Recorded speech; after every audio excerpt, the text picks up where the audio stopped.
On and off, yeah. Cool. All right, so obviously we got John from SuperRare on. We're waiting for Robbie Barrat, who's one of the first artists that minted the first piece on SuperRare, which is behind me, which we, as a fund, also own. We bought it for 100 ETH about a month ago. I think we're seeing an explosion of NFTs. I expect more funds to start doing things like this. And John is really an innovator in the emerging category of crypto art, right? So I think NFTs are exploding. If you're following on Twitter or anything like that, or you're looking at OpenSea charts or SuperRare charts or different NFT marketplaces, it's exploding right now. It feels like we're kind of hitting a cultural moment where I'm starting to hear from rappers and musicians and things like this that see what's happening and want to get involved, which is pretty cool. And it's really what excited me about crypto art as a category to begin with. And by the way, it's funny that Shane was just on, because Shane happens to be one of the largest collectors as well on SuperRare, and was a big part of what kind of got me interested in crypto art in the first place. He's one of the biggest evangelists, and I think there's others like me that he's kind of gotten excited about it. So that's kind of a cool connection. But yeah, why don't you tell people, John, and again, it doesn't look like Robbie's on yet, huh? Okay. Robbie will be joining soon, but why don't you start, John, by just talking about your path in the crypto space and what led you to found SuperRare? Yeah, sure. So I guess my path in the crypto space was a little meandering. I took a econ class in 2008, like during the collapse of everything. And I had no interest in finance whatsoever, but started asking the teacher questions like, what do you mean the money is just gone? Like, where did it go? Who designed this system? And that kind of got me interested in Austrian economics, and then eventually discovered Bitcoin when I had moved to New York and was working there. Later on, I guess it was like 2014 or so. And then kind of like another parallel thread was I got interested in processing and open frameworks, which are kind of creative programming languages when I was in college. And so, I had always kind of been into art and fell down the rabbit hole of just those kind of online communities, and always had this, kind of like thought in the back of my mind that, the sort of contemporary art market was sort of improperly structured for a number of different ways. And, when I saw what the Dapper team had done, like pioneering a standard around NFTs and sort of identity for unique digital objects, I thought that was, one of the missing pieces that would kind of allow, this whole thing to flourish. And so this was late 2017 when I started prototyping the early versions of SuperRare. Cool. What's up, Robbie? It looks like Robbie just joined. How are you, man? I'm good. How are you? Good. What time is it? It's kind of late in Paris, right? It's about 9. Yeah, it's fine. Okay, cool. Well, thanks for Glad joining. to be here. We're just, of course, chatting about crypto art. Obviously, John was talking about his story and the founding of SuperRare. You were obviously the first artist to mint on SuperRare, and you see the piece behind me here. Maybe talk a little bit about your path and what led you to GAN-based art, and maybe explain to people a little bit about what that is and what you find interesting about crypto art, which is a term I think you don't really like, right? But yeah, I mean, I don't consider myself to be a crypto artist. I mean, I think that crypto is more like for me, it's like a platform. It's not, it doesn't affect my work. It's just a way that, I think that crypto art's good because it's really the first time in history that a lot of people are really caring about and valuing purely digital art. So, I mean, I appreciate it in that way, it's almost like a medium to, conduct selling my work. But but yeah, I don't consider myself a crypto artist, even though I do work with tech. I work mainly with artificial intelligence. up until this point, which is algorithms that learn from examples in data. So I'll make data sets, I'll curate data sets of like thousands of landscape paintings or thousands of nude portraits, and then use an algorithm to sort of learn the patterns in these images. So then I can create new images or images of paintings. I don't make paintings, I make images of paintings. And what's really interesting for me about this is this sort of misinterpretation that can happen on the part of the machine. So these algorithms are not creative, and I'm not assigning them any sort of agency or authorship in these works. But what's really interesting is when I can inform a system with very traditional, nude portraits, and then have it make something that doesn't seem like a traditional nude portrait. So to make something go wrong in this learning process, as opposed to previous generative art, when there's a glitch, it can only be, on the pixel level. But I feel like with this, with artificial intelligence, we're getting closer to being able to have glitches on the conceptual level, which is what I'm really interested in. And that's kind of the uncanny valley that people talk about, right? And you can see yeah, a bit. Yeah, exactly. I mean, it doesn't look like a normal nude portrait, and it's on purpose. So yeah, and you really were the first GAN-based artist, right? And kind of open sourced your code, and or one of them, right? I don't think I would. I mean, I'm not the first GAN-based artist. But yeah, I mean, maybe one of them. I mean, I did make that open source repository for people to make art with GANs as well, because I was really excited about it. But I mean, people have been making work with, artificial intelligence. I feel like, every year the definition of artificial intelligence changes. 15, 20 years ago, I think artificial intelligence would be like what we use in Google Maps to find like the quickest route between point A and point B, just choosing, which road. That was considered AI at one point, and now we don't consider it that. So, I mean, I think that maybe just for GANs, maybe I was one of the first, but not for artificial intelligence, just because moving goalposts. Got it.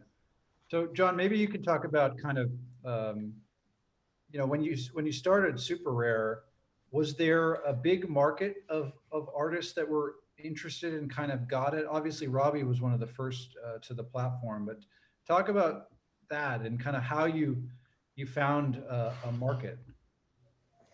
Yeah, so I'd say there were not a ton of people who got it right away. I think a lot of people were confused. There were specifically, I had been following some artists in like different Tumblr GIF communities who I loved. Like they would just, be making this work, and I really loved it.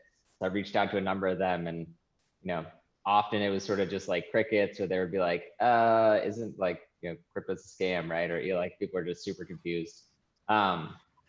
But there were a few people who had already kind of started to experiment. And so there was one project in particular called the Scribe, which is sort of since shut down. But they did some pioneering work trying to use the Bitcoin blockchain to do something slightly similar, except it was more of a service for galleries to use. So you could issue a certificate of authenticity using the Ascribe tool. And, I had been kind of following that work. I thought that project was really interesting.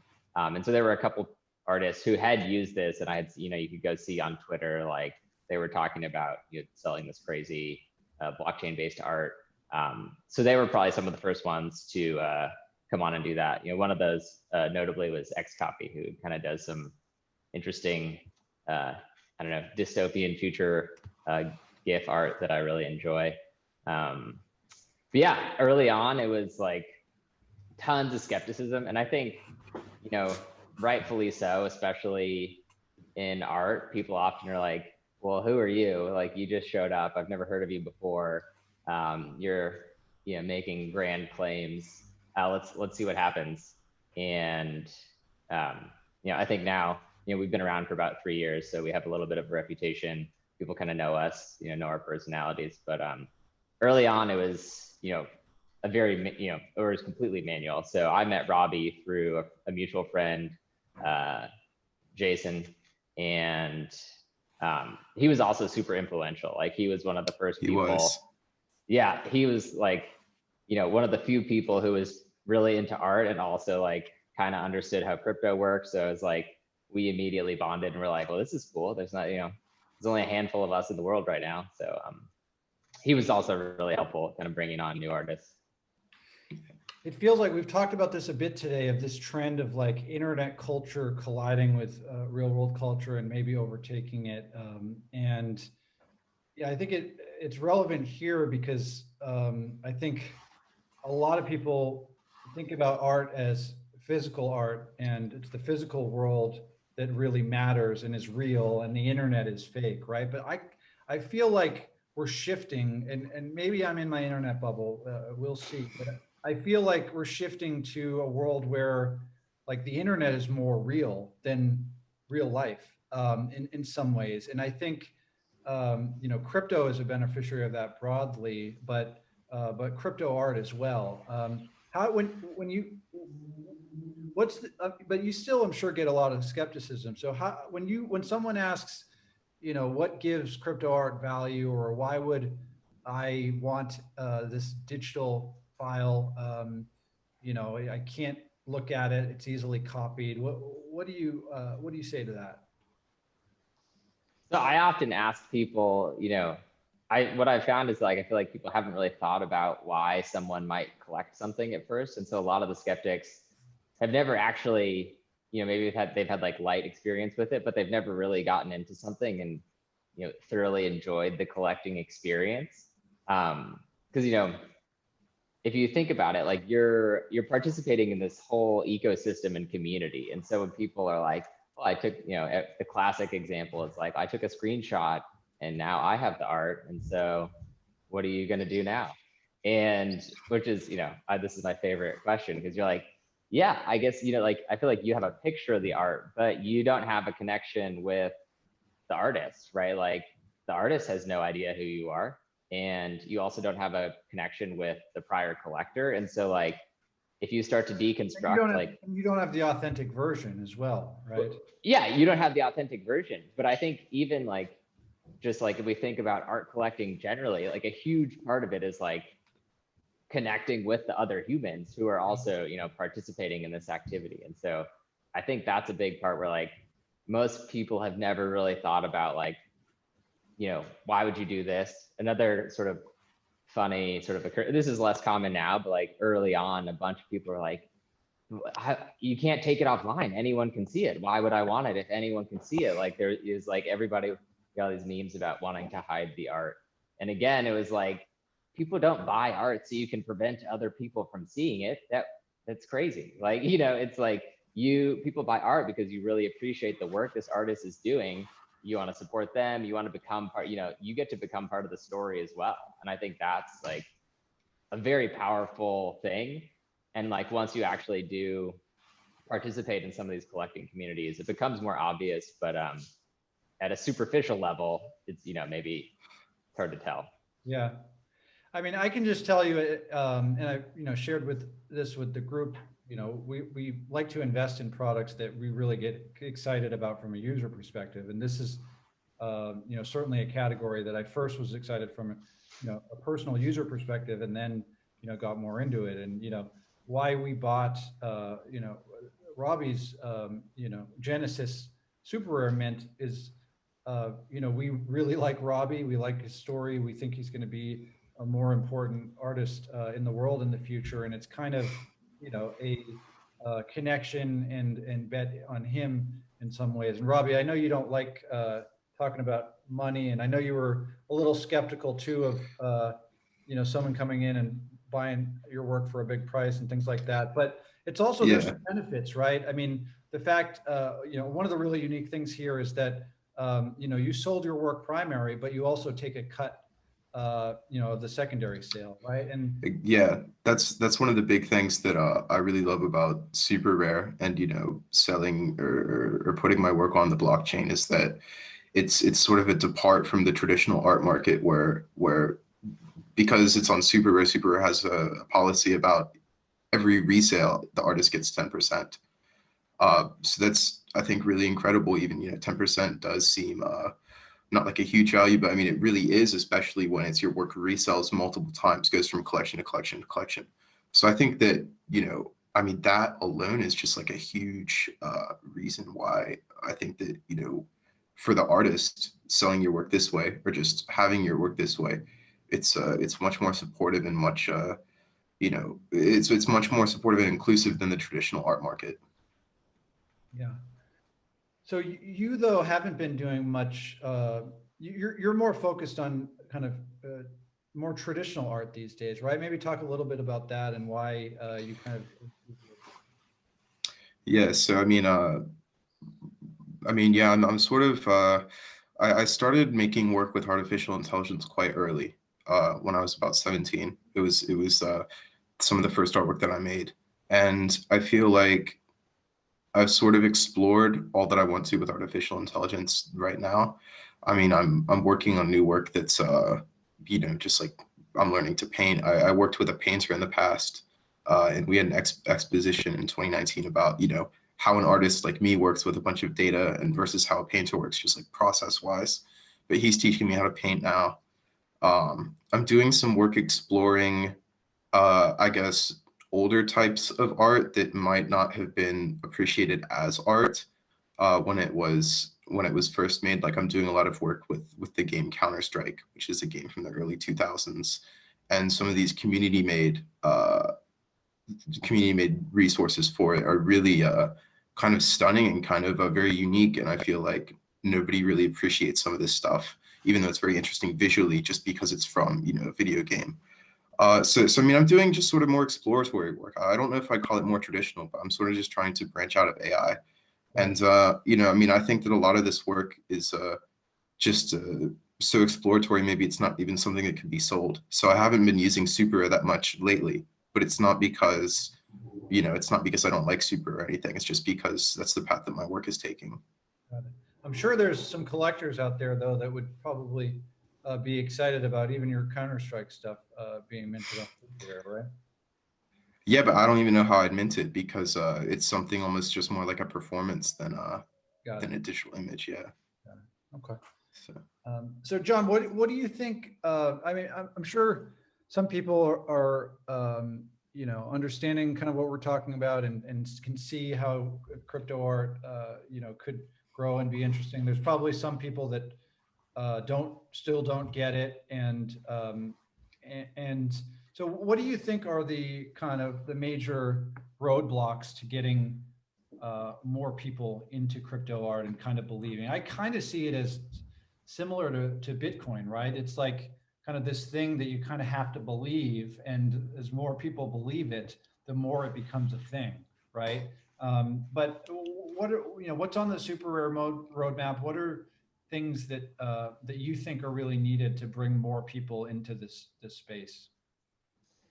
Yeah, I think the Bitcoin analogy, works pretty well, right? I think like early on, it was like extremely passionate people who, mostly connected online, which is like very similar to how SuperRare grew. And then it's really through people just educating one another. So kind of like talking about what they're collecting, for example, like you with the digital frame, having it in your background. I think that goes a long way. And then those people kind of teaching other folks. So I know, Shane, who was on earlier, has gifted a ton of people work out of his collection, which is like, once you experience it and feel it, you're like, a lot of those doubts can go away just because you're like, it feels more real, right? It's like early on, I'd be like, sending a friend like $1 of Bitcoin or something when you're like hanging out, getting dinner. And like, sure, it's hard for them to get started, download the wallet, but then it's there. They're kind of thinking it over in the back of their mind. And so I think, education is a big one. So that, we approach that in a couple different ways. A big part of, I think one of the things that really sets SuperRare apart from some of the other folks in the space is the work we're doing with our editorial and like kind of like the exhibitions that we put together. Because this really helps tell the story and make people understand that like, this isn't just, I feel like people kind of like bucket crypto stuff together and they're like, oh, it's just like speculation and nonsense. And it's like, no, look, there's like people really taking their art very seriously on both the artistic side and the collecting side, like, and kind of, I don't know, separating that out so people can start to understand. So that's one way that I think we've been pretty successful. You know, we've gotten a ton of really good feedback on the exhibitions and the editorial. Just, you know, it's about the art, and crypto is sort of the facilitator, right? It's like a tool set that we're using. It's not necessarily, you know, what the art is. So I think that's one way that this grows. And how do you think about user experience, right? And it'd be interesting to hear from Robbie on this too, because, you know, I'm really excited about this as a use case to just bring like new types of different people into crypto, right? So far, it's been people that have been interested in money and, you know, and trading and speculation and things like that.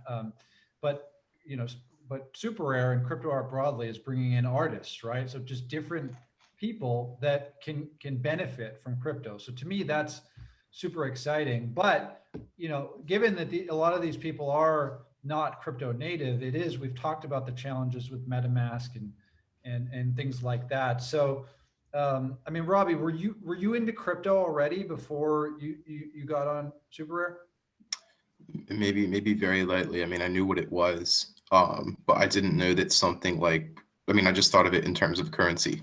I didn't know that something like, you know, art could, I didn't know anything about, you know, the blockchain being able to run code like with Ethereum. So I mean, I was really excited when I heard about it. It was me and Jason Bailey. We were really excited, and we agreed to, for me to sell a few pieces, including the one behind you. I just sold them to Jason for very cheap, for like $100, because Art Gnome? Yeah, Art Gnome, yeah. He's got an incredible blog that you should check out. I think it's kind of the best art, crypto art, or just art generally content on the internet.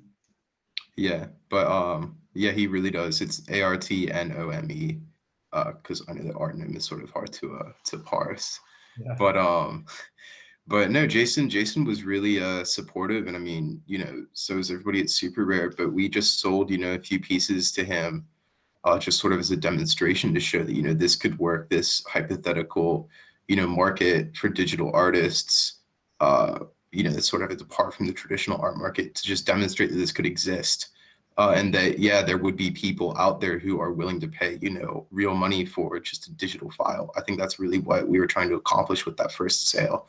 So it wasn't really just me trying to put my work on a new platform. It was, these pieces were just sort of trying to, you know, demonstrate something or get something started. I mean, obviously not to take away from everything that the people at SuperRare did. I mean, I'm not trying to portray it as like I started it, but but I mean, I think that we all had this vision, and yeah, that was really for me, that was the start of it. And I'm happy that, you know, these pieces are still changing hands years later, and that, you know, Super is still alive and, you know, still growing. I think it's even though it's been a few years, which seems very long in like digital time, I think that Super is still really in its infancy, I think. And I mean, I'm saying that in a good way. But I think that it'll be really interesting to see how everything develops. I mean, I'm looking forward to it. I really think this has the potential. I mean, it's already shown that it has the potential to be,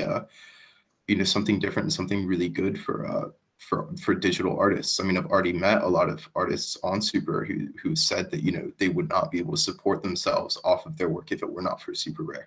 So I mean, that alone, I think, proves that, you know, it's a success, and I'm looking forward to the future. Yeah, people might not recognize how much activity is actually happening on SuperRare every month. I mean, I think I looked in January, there was about $250,000 worth of on-chain fees, right? So there's real economic activity happening. And I think that puts it, you know, for the month of January, like in the top 15 or 20 of all cryptocurrency products, right? Bitcoin, Ethereum. And so there's real kind of economic activity happening.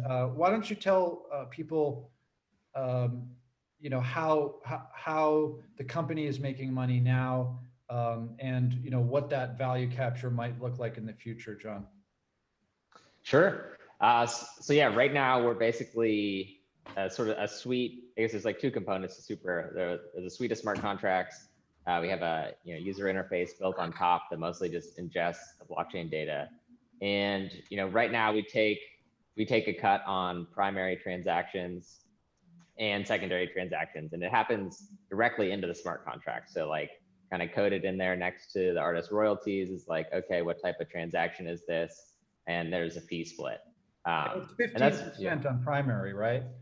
Yeah, 15% on primary. Which that was really high to me. It seemed really high to me when I first saw it. But I guess it's kind of a testament to the product and the fact that you are solving a problem for artists. It's kind of a lot of artists. It's like found money and it's also compared to traditional art. It's way less than a gallery takes, right? Yeah, it's certainly depending on the gallerist you're working with, it can be quite high.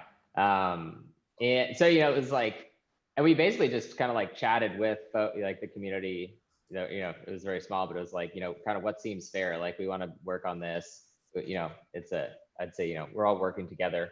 And so that's obviously been working pretty well. And just like looking forward, I think the way SuperRare really continues to grow is through kind of more community ownership, right? Like the artist royalties, we didn't do like kind of fancy on-chain voting, like setting the maker interest rate or something like that.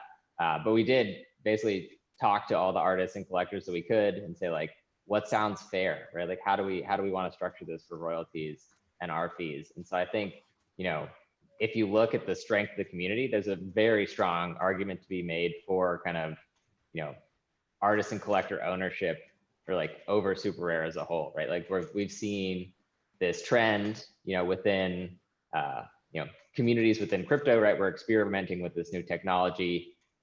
We can sort of coordinate and work together in ways that maybe we couldn't before.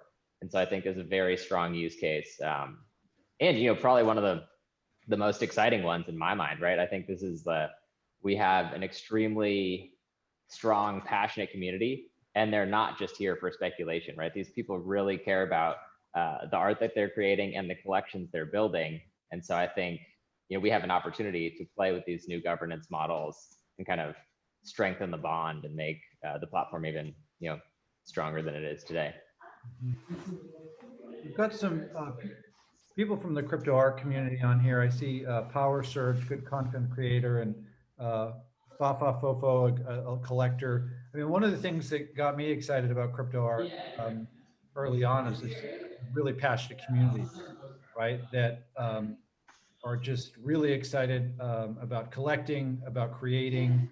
And I think it's one of the most passionate communities in crypto right now. And one of the things I really like too is there's not a lot of signaling going on, right? So in cryptocurrency, it's all about shilling your bag, right? Everyone that holds a coin is talking about their coins on Twitter and things like that. And crypto art isn't really like that. Sure, there's probably some, and it's increasing, but when I first looked at it, it's like all these collectors just really like this stuff and believe in it and aren't shilling their bags, which I thought was cool. Why don't you talk a little bit about the community and how that's evolved and how you've obviously been able to foster a really strong brand with SuperRare. And I think people equate SuperRare with these like, very high-end artists and one-of-ones as well, which many people on here might not, appreciate the difference in crypto art between, these very rare, super rare one-of-ones versus editions. And you could have, an edition of 100 or 1,000. And, for the NFT that we minted on OpenSea today that, anyone on here could have got. And if you didn't get, please email us and send us your Ethereum address and we'll send you one. But that was an edition of 99, which is, different, of course, than a one-of-one. So talk a little bit about that, the brand, the one-of-ones, and kind of how that community has grown. Sure. So yeah, I mean, early on, it was kind of like we were talking about like, well, one of the powers of digital assets is you can sort of infinitely replicate them. But sort of, it was our sort of personal opinion that like with art, like, you know, it's a special experience. And so I think it makes more sense to have it be a one of one. And if you think about the analogy, you know, like when you buy a painting, right? Like it's a, you know, I don't know if folks have purchased paintings from friends or artists that they know, but you know, it's a super special moment. And so like, we felt that if we could bring that into like, you know, this digital world that's growing, that would be extremely powerful, right? It's like, we want to take all the good parts of, or, you know, this is ideally take the good things out of the art market and the art world, and, you know, maybe leave some of the other stuff there, and, you know, build a community around that. And so that was kind of like, we made a conscious decision to not have editions on SuperRare, and each artwork is one of one. And I think, you know, it's proving to have, you know, like really helped us create sort of an identity that sets us apart from, you know, other people who are trying to do something similar. And I guess generally about the community. Oh, yeah, sorry. Well, on kind of the point of one-of-ones versus editions, I think one of the things, we've talked a little bit about this, but I think a good thing about editions is there's liquidity, and also it's more of a community thing where, you know, we own this, you know, this Robbie piece, and, you know, there is a community with other people that own Robbie pieces, but we're the only one that has this. And I do think there is something powerful about kind of like shared ownership of digital assets, right? Which editions have. So I think that's an attractive feature of editions. And that could also come to one of ones, right? And I think, you know, in the future, if we could have kind of fractionalization of one of ones, you could have this share ownership and potentially more liquidity of these very scarce assets. But how do you think about that? And how do you think about kind of liquidity generally, which is still pretty low right now, you know, for super rare pieces? Yes, I mean, I think kind of like fractionalization or like collaborative collecting, like, is a super cool idea, right? There's something very fun about, you know, getting together with friends and, you know, if you're doing it digitally, anonymous folks, and sort of embarking on an endeavor, maybe collecting a new piece of art together. So I think the idea is very cool. And I think there's a way to structure it so it doesn't just feel like you're kind of like buying a speculative asset, but really you're like, we internally we've been calling it like collaborative collecting. Like, what does that look like when you kind of like work with, you know, friends and community members to buy something together?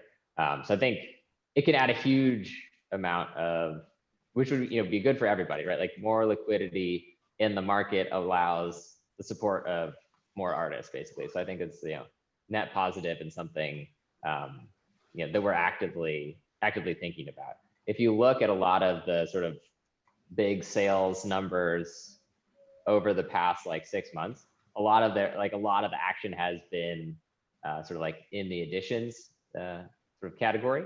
I do think that like long term, still having like one of ones are gonna, you know, like be I know they sort of like psychologically they're set far apart from edition like collecting, but yeah, there's obviously something there. Like people, you know, there's some kind of like spark of magic, and so I think how we're thinking about the space is like something like collaborative collecting. Okay, cool. I think. Go ahead, Rob. Sorry, I was just going to say, I think it's a good idea for fractionalizing to not fractionalize the pieces, but fractionalize the collectors. Because I mean, if you're going with a group of friends to form, you know, I guess one like collection agency, you can still have a special connection if you all own that work together. But if you break up the work, then you can't really have, you know, an intimate collection with, you know, like 1/5 of like, you know, an artwork. I think it's I think collaborative collecting is really good, and I think it's a really good way for you know, artists who might not have a ton of money to still be able to support, you know, other artists that they love. I really like that artist buying artists dynamic that I see a lot on SuperRare. Yeah, I think yeah, people have been working on fractionalization of NFTs. Nothing has really caught on yet, but I think it's certainly an interesting area that, you know, that we're keeping our eye on. We've got a few more minutes, and I've been talking about the, you know, the crypto art community you guys aren't really asking too many questions, but there's one from Power Surge, which is to John. Any plans to address gas costs? Which, this is not just for SuperRare, but as we know, we've talked about, Ethereum fees generally are very high, and that's quite surprising to to new people in the space. John, how are you? How I see it is kind of SuperRare is okay, better off than most, because this is kind of high dollar value, low throughput type of transaction activity.